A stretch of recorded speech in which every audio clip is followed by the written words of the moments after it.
Welcome. It's hashtag Webinar Wednesday.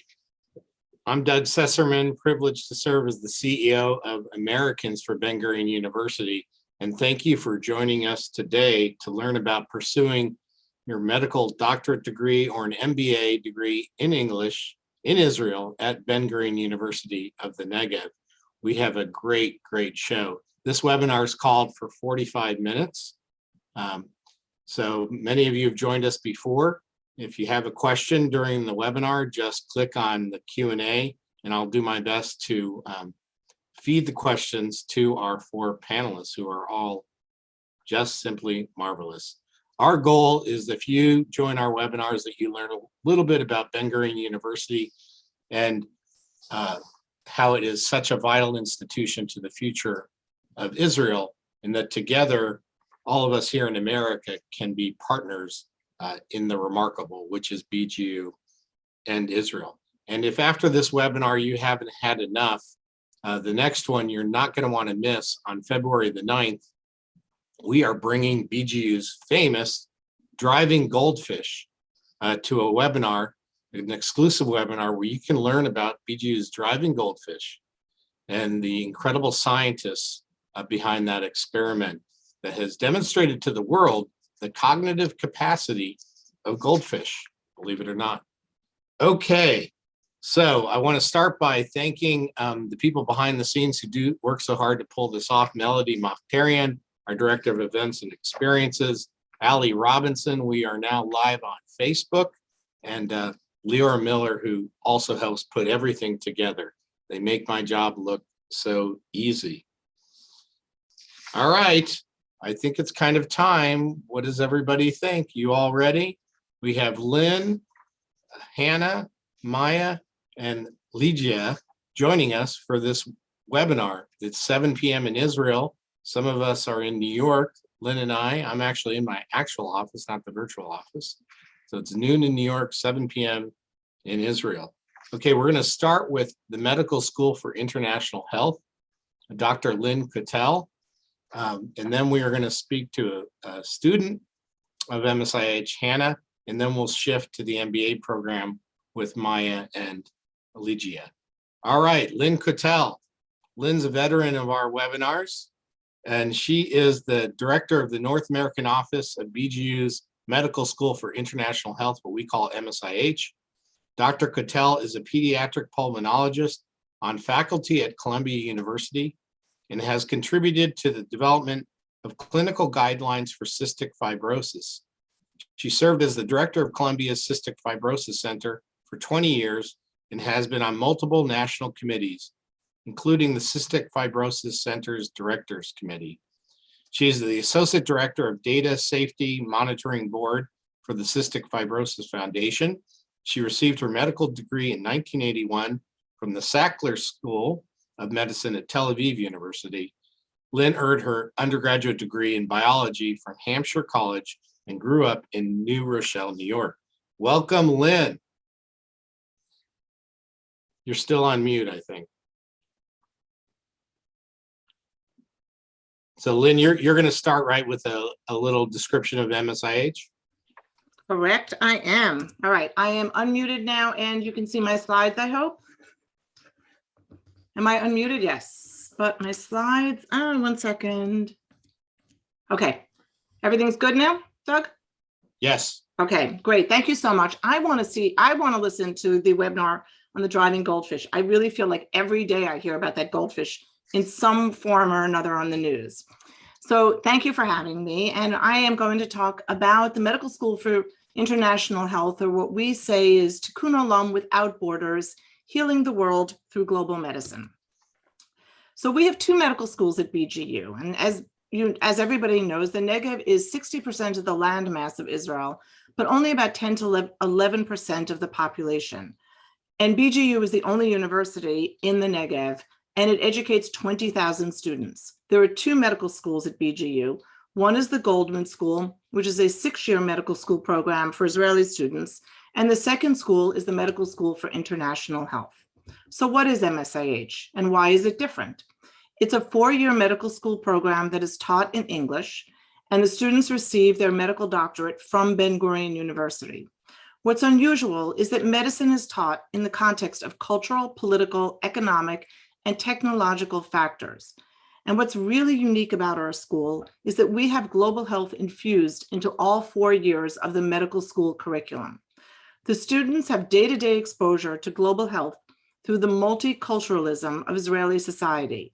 This includes their exposure to the migrant and Bedouin communities of the Negev, the basic diversity of Beersheba, as well as refugee clinics in Tel Aviv and in the Beersheba area. So how did MSIH start?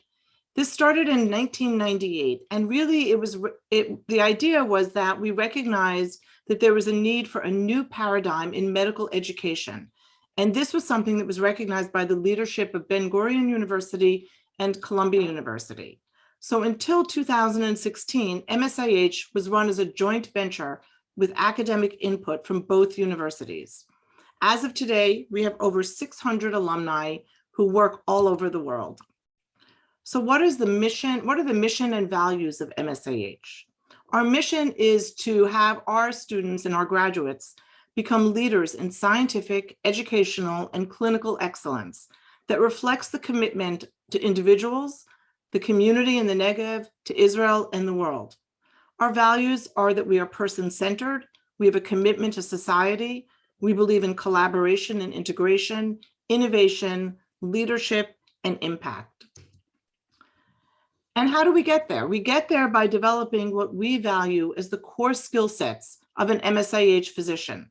And that is the doctor as a caregiver, caring for people, having professionalism, understanding the importance of communication. And we view the physician as a researcher, an educator, and a human being. And the way that we do this is that throughout all 4 years of school, we teach what we call global health competencies. And that includes understanding the burden of disease, learning how to work with vulnerable populations, the ethics of medicine, anthropology, understanding and learning to work within local diplomacy, having language skills. It's really difficult to learn how to be a physician and provide medical care to somebody who you can't communicate with. And although we have lots of translation services, we need to learn, even with translators, how to be sensitive and how to use language in different ways. And also an important part of what we do is teaching our young physicians how to work with nonprofit organizations and governments. We have a unique curriculum. And as I mentioned, all 4 years of the curriculum has global health infused into it.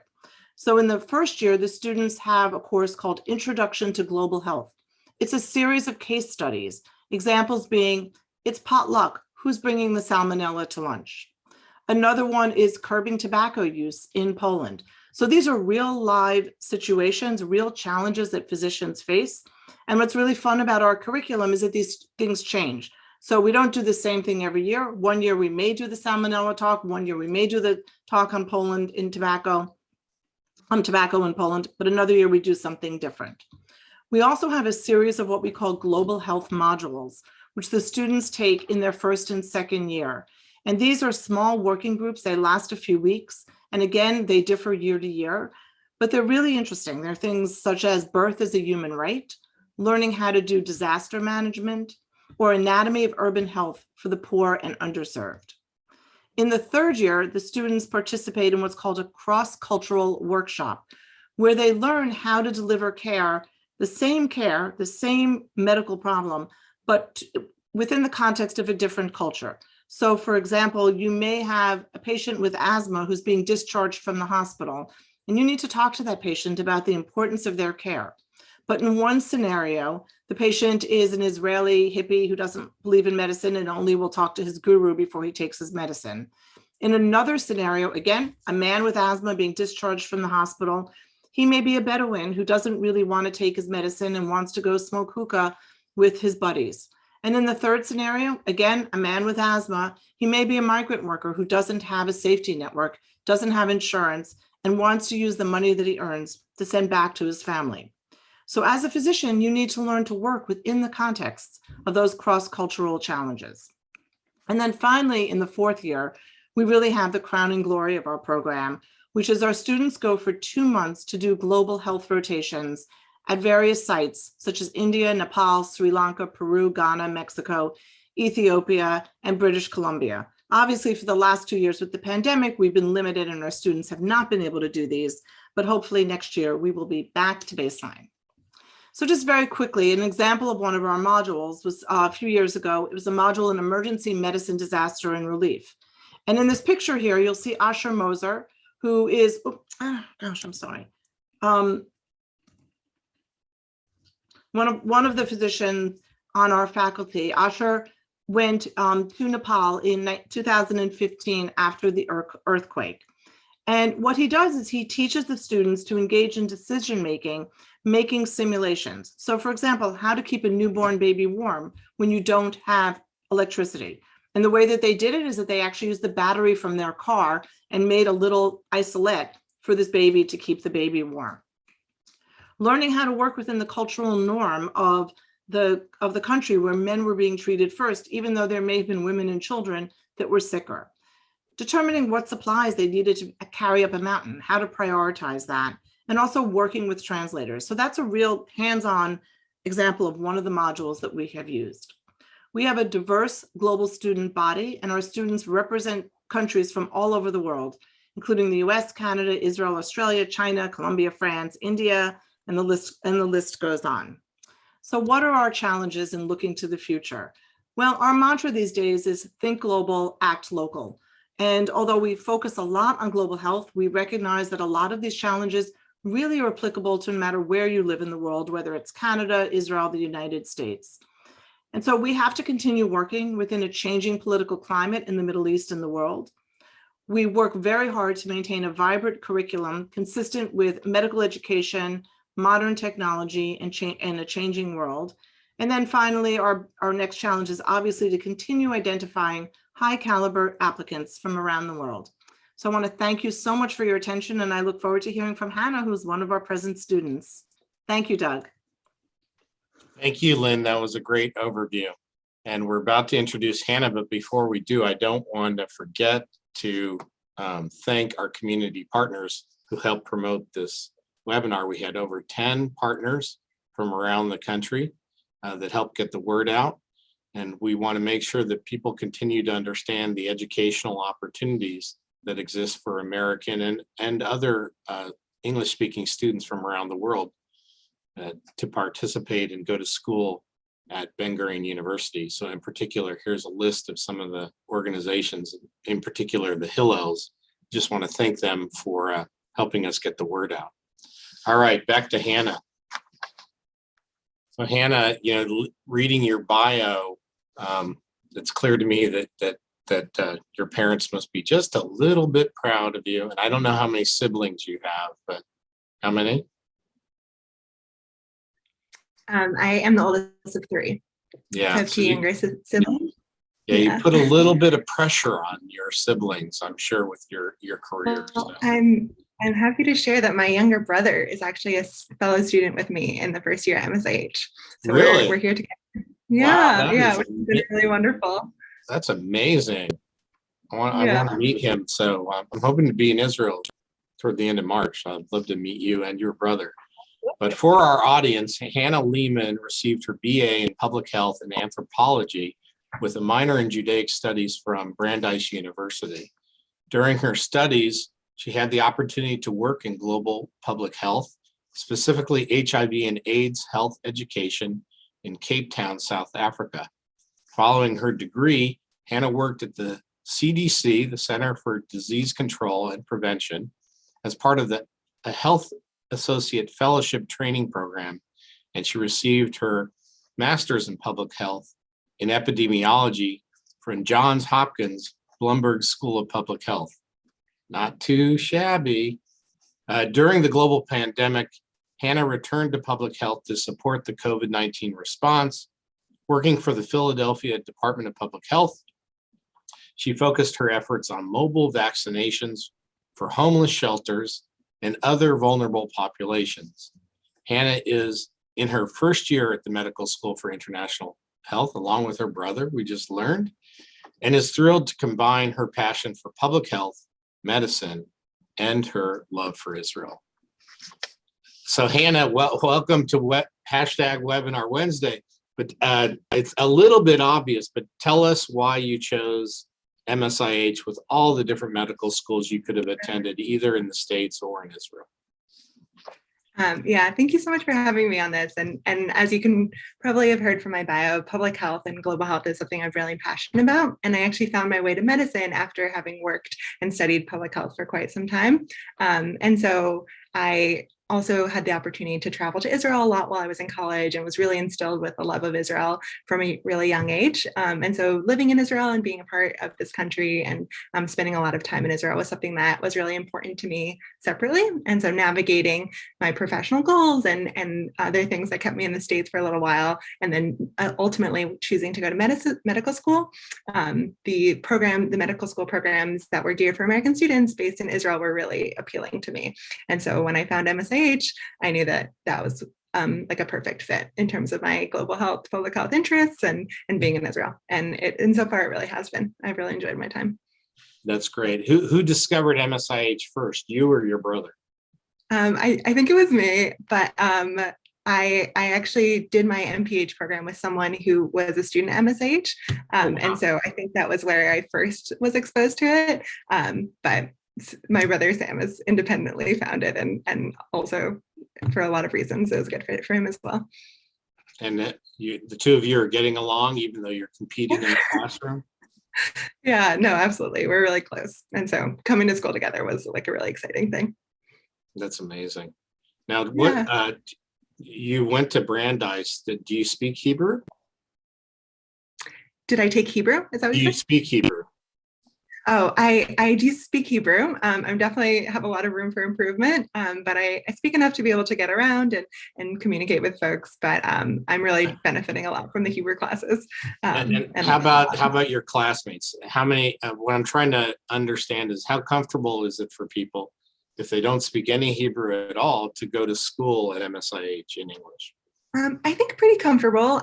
You have to be able to navigate things a little bit, and I think to be comfortable with things being a little bit less easy. But for the most part, all of our education is in English, absolutely. And Israel's a country where pretty much most people speak English, so people are able to get around pretty easily. And I would say probably half of our class came in with almost no Hebrew knowledge. Some people had more Hebrew, and then a lot are in the middle, like myself. But yeah, I absolutely think it's accessible. And there is a little Ulpan or Hebrew Yeah. training that goes along with MSIH? Yeah, so we start our education at MSIH with an emergency medicine course and an intensive Ulpan for 3 weeks. And so we spend a lot of time learning Hebrew at that point. And then the Ulpan continues throughout our first semester, and that's twice a week. So it's still a significant amount of time that we're investing into it.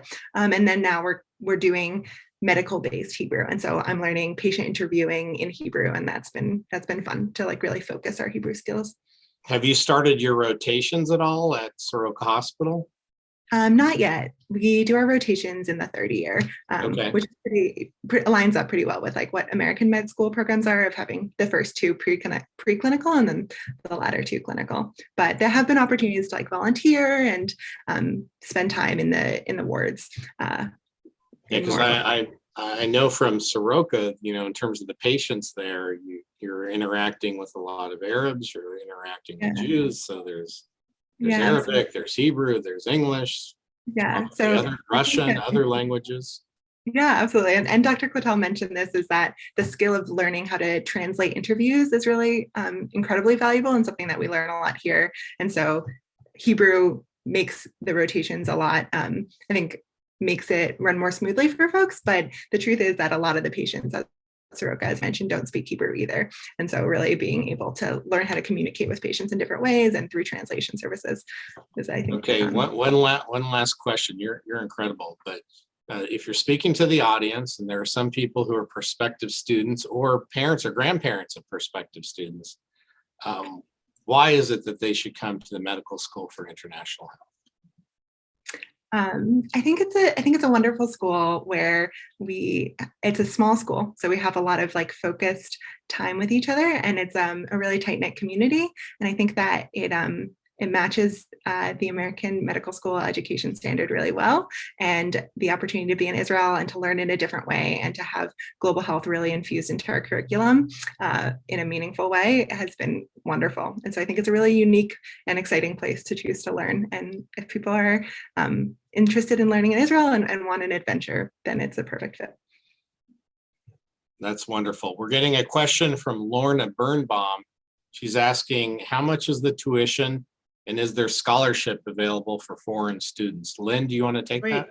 Sure, I'll take that. So tuition is actually a little bit less than it is for American medical schools. I think we tuition is something about $47,000 a year. I think that's the number. I always sort of forget. It's close to that, which is less than American. 38,000 or 38, and maybe What's all the 10,000? expenses together. All the expenses together, room, board, and tuition come to about 47 a year. That's correct. Thank you for correcting me, which is less than the States. And we do have some scholarship. Last year, the last few years, every single one of our students has received some scholarship funding.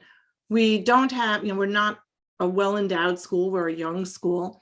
And so we're always trying to increase our scholarship support for people, but we do the best that we can, and we try to really help everybody out as much as we can. Thank you very much. I know that we're proud here at Americans for Ben-Gurion University that we're raising money for scholarship support. We don't want any student that wants to go to school to become what we call the Tikkun Olam doctors, the doctors that are really helping to heal the world. We don't want financial aid or the lack of it to get in the way of a great medical school education. So we aren't fully endowed yet like other medical schools. We're working on that, but we certainly do provide scholarship support so that students can attend school. All right, any last comment, Hannah or Lynn?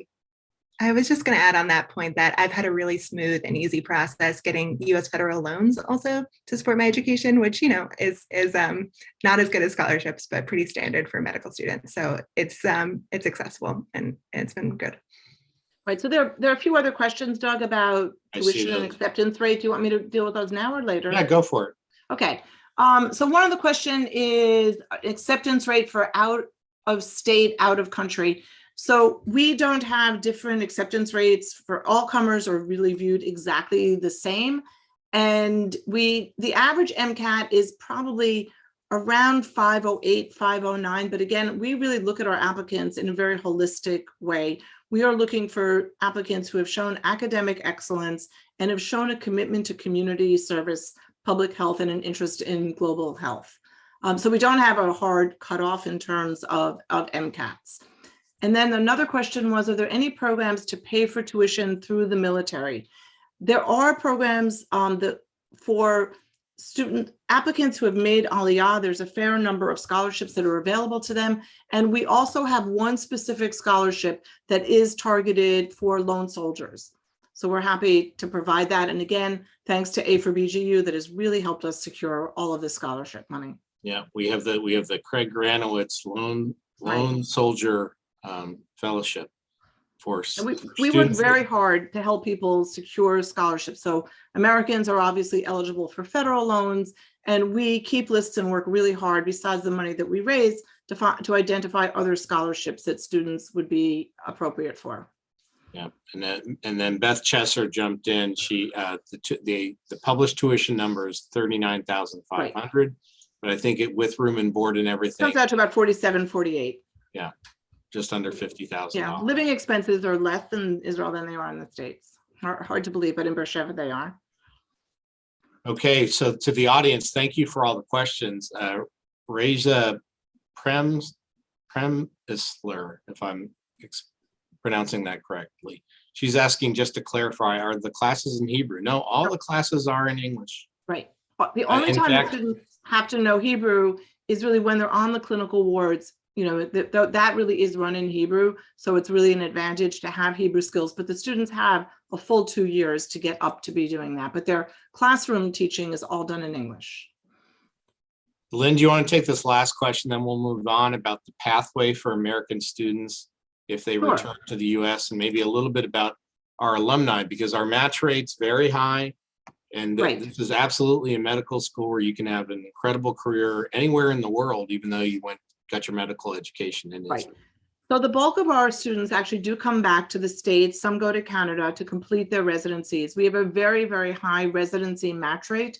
Last year, I think it was something like 97% or something, but we run a really high match rate every single year. And we do a lot, our students in the fourth year come back to the States and do electives during the fourth year. So that process is really very smooth. We have our office in New York helps the students, and we have an office in Israel that also helps students smooth that process. And I always say to people when they question it that I went to medical school in Israel and I came back to the States, and I've been on faculty at Columbia University for 30 years. So it worked for me pretty well. Okay, thank you, Lynn, and thank you, Hannah, for joining us. And also, just so that you know, the audience knows, there are over 1,000 students, international students at Ben-Gurion University, so 20,000 students in total. Over 1,000 international students from over 50 countries around the world that study in programs that are in English. It's not really a undergraduate program yet in English, but there are a number of graduate programs, and we're focusing today on the Medical School for International Health and also the MBA program, which brings me to Maya Rubenstein. Welcome, Maya. Hello. So Maya is the program coordinator for the MBA International Program at Ben-Gurion University of the Negev. She's originally from Florida. Maya made Aliyah in 2008 after completing her undergraduate degree at McGill University in Canada. Several years later, fresh out of her MBA at Bar-Ilan University, Maya was unexpectedly called to take the helm at her family's US-based company. Leveraging the unique lessons she learned during that experience, Maya joined the BGU community recently in 2019 in her current role. As program coordinator, she has passionately collaborated with colleagues at the university to develop a unique MBA program while also strengthening the internationalization of BGU. So Maya, welcome. Tell us what it's like to get your MBA in Startup Nation at Ben-Gurion University of the Negev. I'll be happy to. Having done my MBA at Bar-Ilan, I can tell you that, and I have a little mistake. I guess I'm so confused. I think COVID has messed everything up in our lives. And I joined the BGU community, I think in 2018, now 2019. A big difference, I think, just in the framework of the program itself.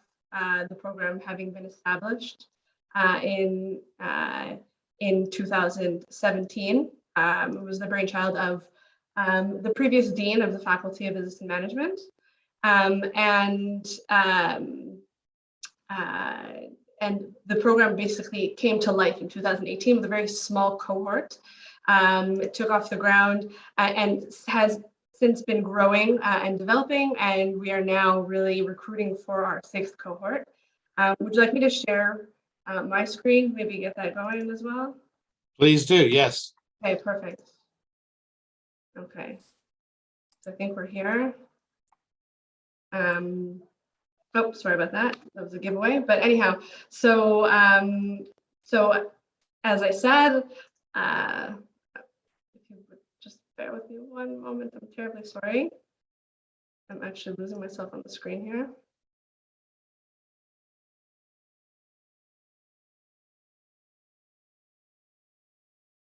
I'm sorry, I actually lost my presentation.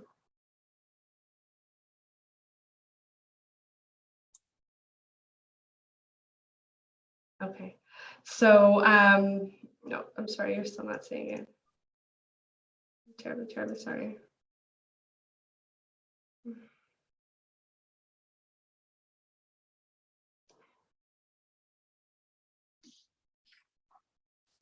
And if you can't find it, Okay. don't worry about it. Just tell us. Okay, we're good. Okay, so here we are. I'm so sorry.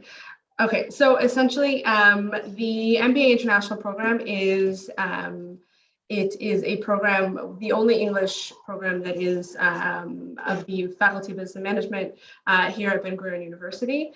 As I said, it was created in 2017, established in 2018. The faculty itself was established in 1995. And so it does have a nice, really nice record of alumni who have traversed and really, crossed the threshold of the faculty as it has evolved over the course of the last, how many years are we? Almost 30 years, right? It's also the only faculty of business management in Israel that is EFMD Equius accredited. That accreditation is the European accreditation, one of the big three. As the faculty continues to develop, that accreditation is something that is very critical, of course, to the faculty of business management. Specifically, the Equius accreditation really covers degree and non-degree programs and relies on international standards of governance, programs, students, faculty, research, internationalization, ethics, responsibility, and sustainability. And that really segues into what over the last few years has developed here in the faculty, which is an innovative management model under, I guess, the tutelage of our current dean. The faculty sort of went through a revamp and really redefined itself to sort of understand like what defines the Guildford Glaser Faculty of Business and Management, and it's really what bridges where Beersheba and where the Faculty of Business Management and BGU lie, really at this epicenter of business and society.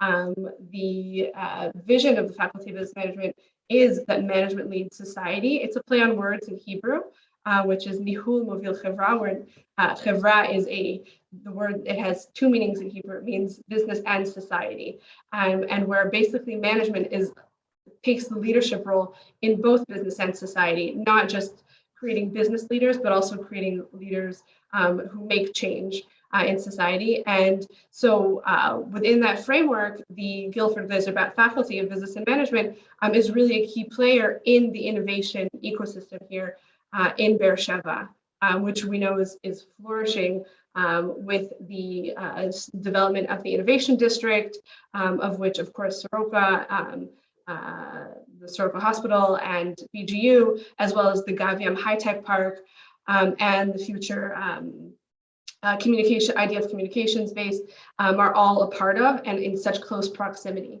So that kind of takes us directly to our program, which is the MBA International program. The MBA International program is a one-year degree program in English. It's an integrative business curriculum. So it being the lockstep curriculum, our focus is on several different themes: innovation, entrepreneurship, social enterprise, without any thesis or specializations.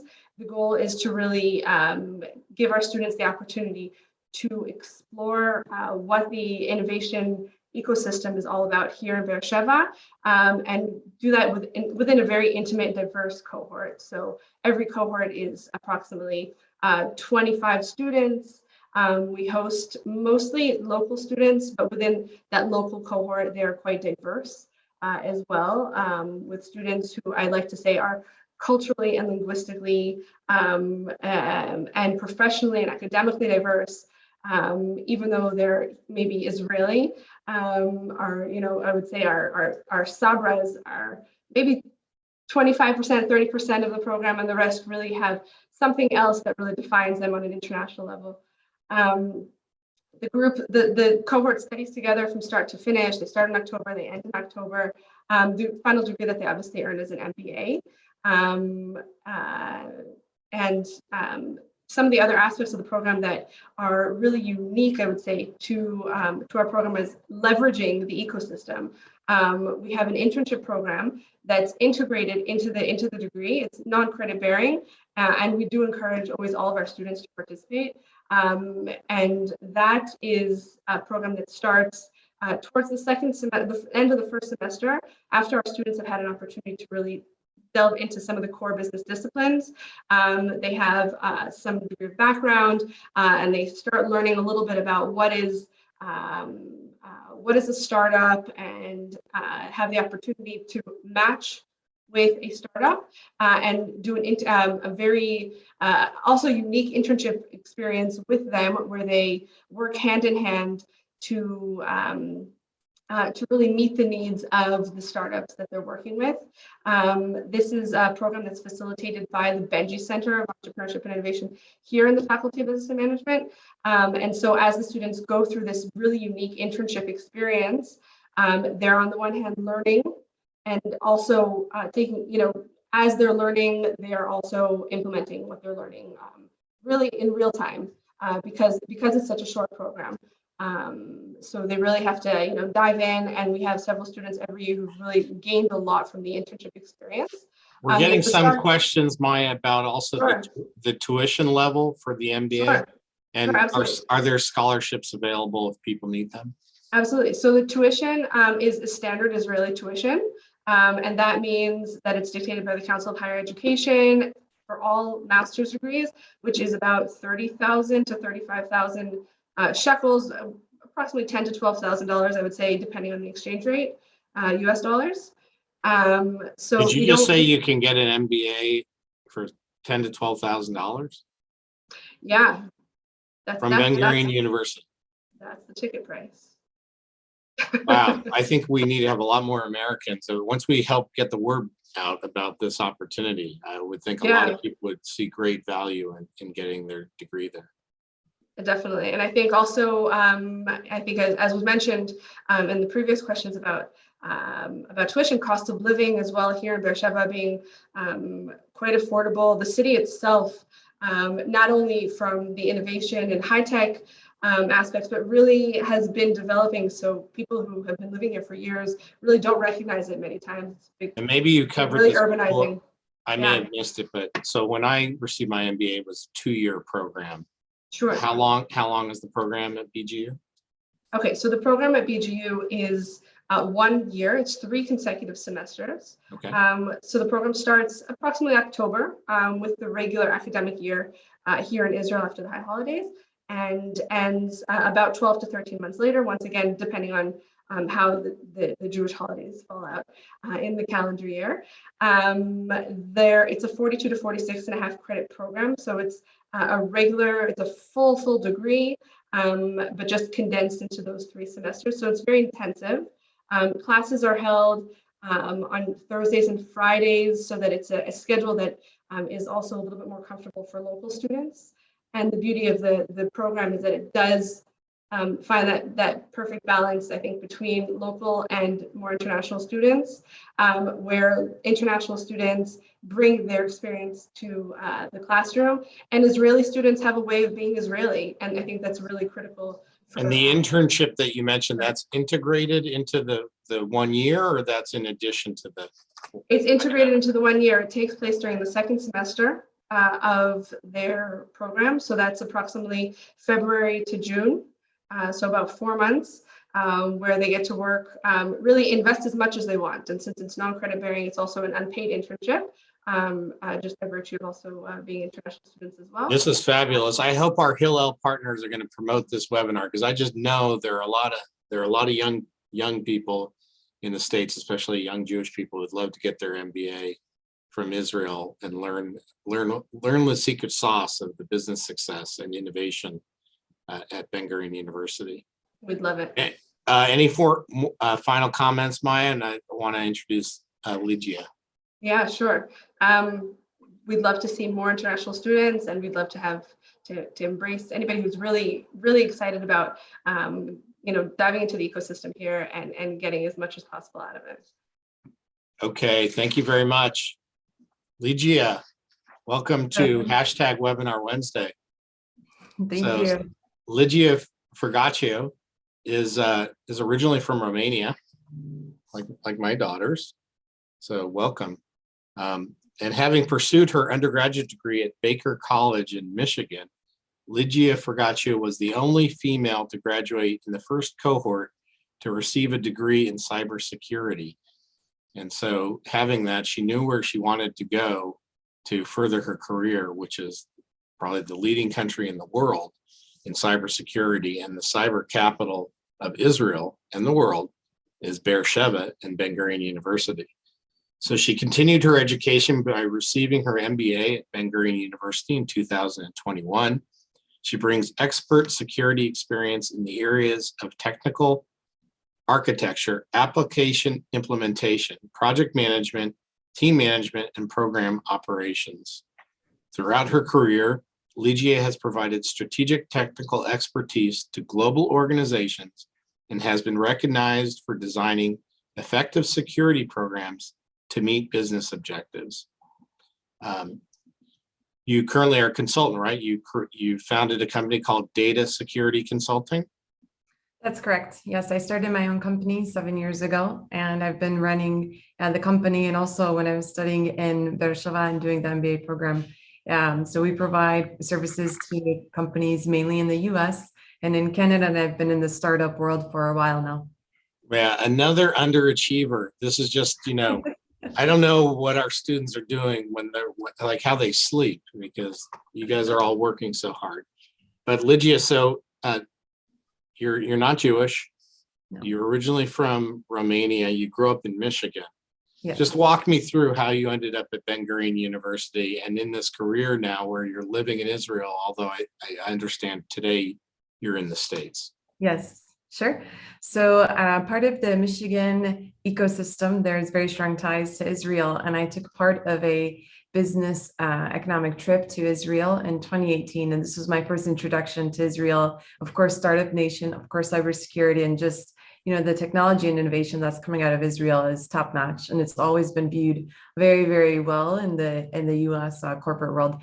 And so I decided to go there during one of these trips. It was January 2020, where we went to Beersheba as part of a cybersecurity conference because of Beersheba's position within cybersecurity, also innovation, and also the business MBA program. They hosted us and introduced us into the program. And so that was my first introduction to Beersheba and the ecosystem, and it just stuck with me throughout the year. And I looked on the website information about the MBA program, and I thought, oh, I can't move to Israel for a year. What, And of course, everything with COVID changed, and it was one of the best decisions that I made, reaching out to Maya, asking her about the program, submitting my application, all the information, of course, last minute, which I come to find out this is a very Israeli way. So I think on the last day I applied it was still okay. So I just have really, really loved it. But one of the draws is just Israel's unique position in cybersecurity, in technology, and also in the startup world. Incredible. Yeah. All right. So tell us what it's been to be a non-Jew who speaks a little bit of Hebrew, but not that much, going to school in the Jewish state. Have you felt welcomed? What's it like? Oh, yeah. Oh, it's incredible. Everybody in Israel and the people that I've interacted with in Beersheba love, Americans, and love people that are visiting and are always so curious of why, what attracted them to Israel. So I get this question, very often, why I'm there and what appeals to me. Also, if I'm Jewish. But everything has been, it's been very, very eye-opening. I didn't know Hebrew before I went there. I think maybe I knew Shalom.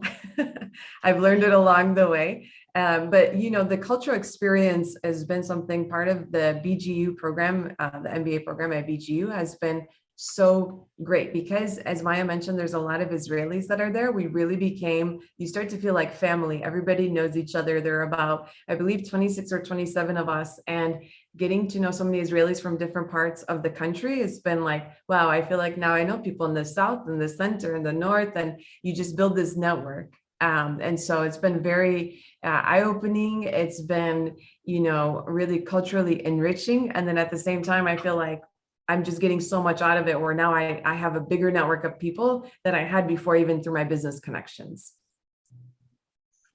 Excellent. We're getting some questions around, is the program entirely in English? And if you just have a little bit of Hebrew knowledge or none at all, can you still be a successful student there? Sure.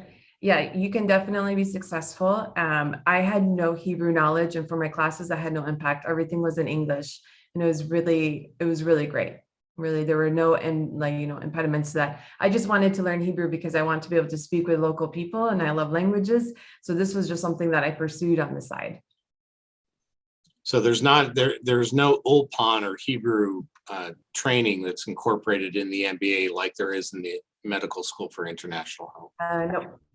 No, there's a class that you can take if you'd like, because Ulpan is available through BGU. And because our classes are on Thursdays and Fridays, you have a lot of time the rest of the week to pursue that. So it is something I considered, but then just with my still running my company and my other business, things that I had to do, I decided to do it in a more modular fashion. But there's Ulpan that's available to you, and you could definitely pursue it while you're there. And another thing about the program is because the classes are toward the end of the week, you have so much time to be able to explore Israel beyond just the school. So you can go and have that experience of going to different places throughout Israel, learning the history, the culture. It's a great immersion into Israel for the year. Fantastic. You're like a poster child commercial for this program. I wonder how we found you anyway. It's just incredible. Any last comments about if there's a prospective student that's watching this webinar, or a parent or a grandparent that's thinking maybe this would be a good fit for their kid? Why would it be?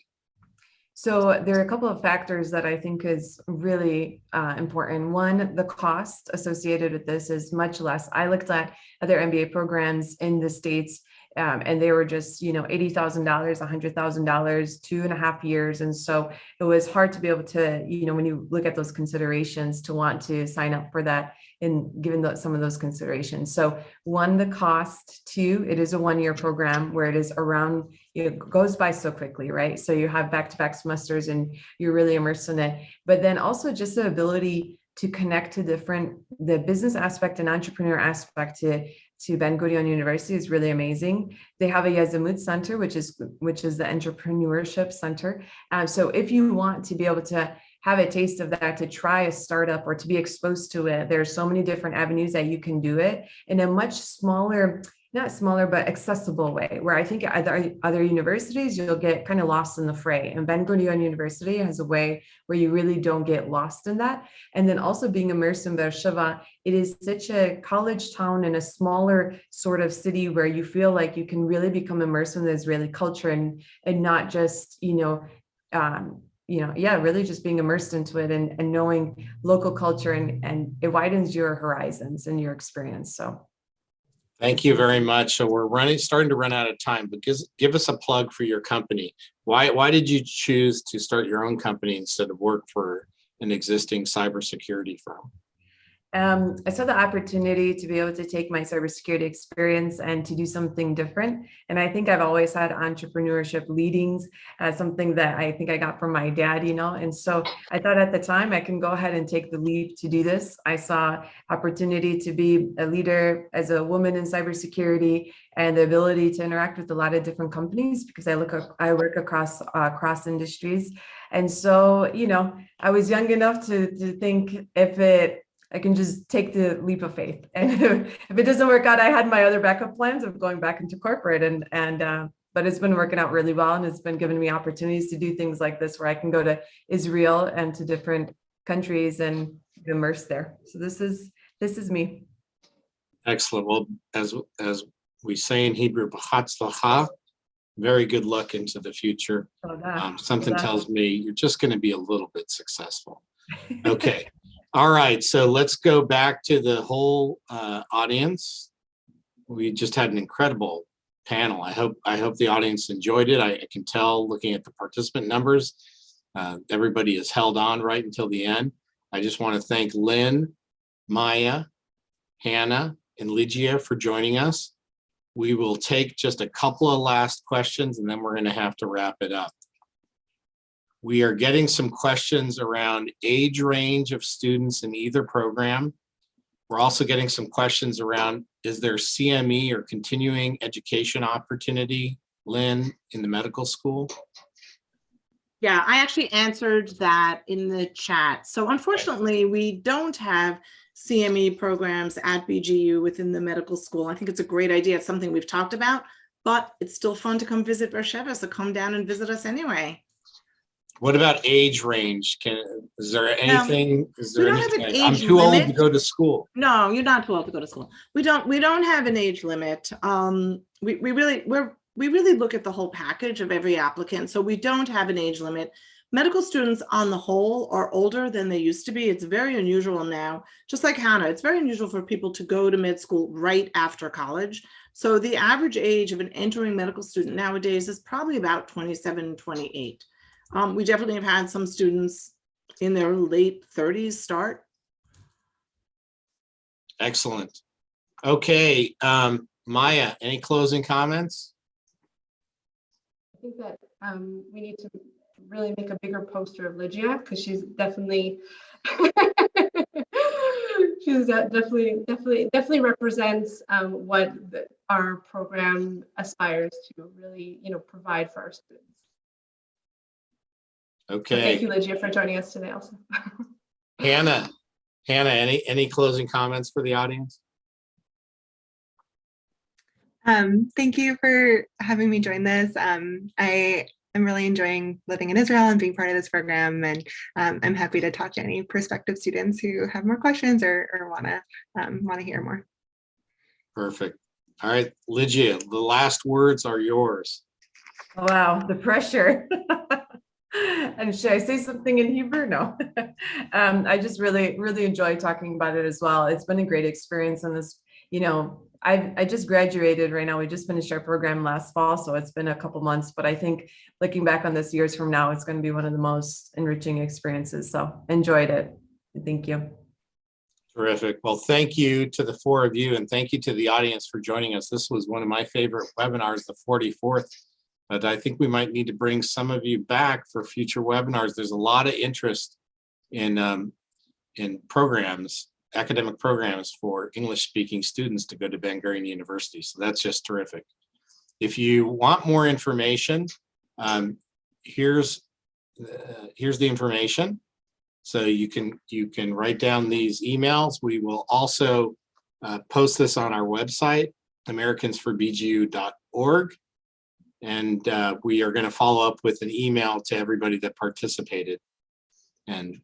Or you can just call or text me. I'm at 303-881-9797. I just can't believe I gave out my mobile phone number to the world.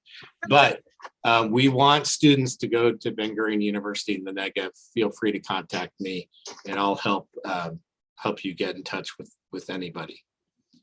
Okay, so David Ben-Gurion, the founder of Israel, first prime minister and namesake of our university, once said that we need people, Jews and non-Jews, from everywhere, America, Iraq, Russia, all over the world. We want them to come to the desert and make it different than anywhere else they've ever known, to make it an inspiration to people everywhere. And I just want to thank Lynn, Maya, Hannah, and Lygia for living David Ben-Gurion's vision, because you're truly an inspiration to all of us. So with that, we're going to close this webinar, but don't forget, February the 9th, stay tuned for the driving goldfish and the incredible scientists from Ben-Gurion University that have tapped into the cognitive capacity of goldfish. Thank you. Stay safe and be healthy.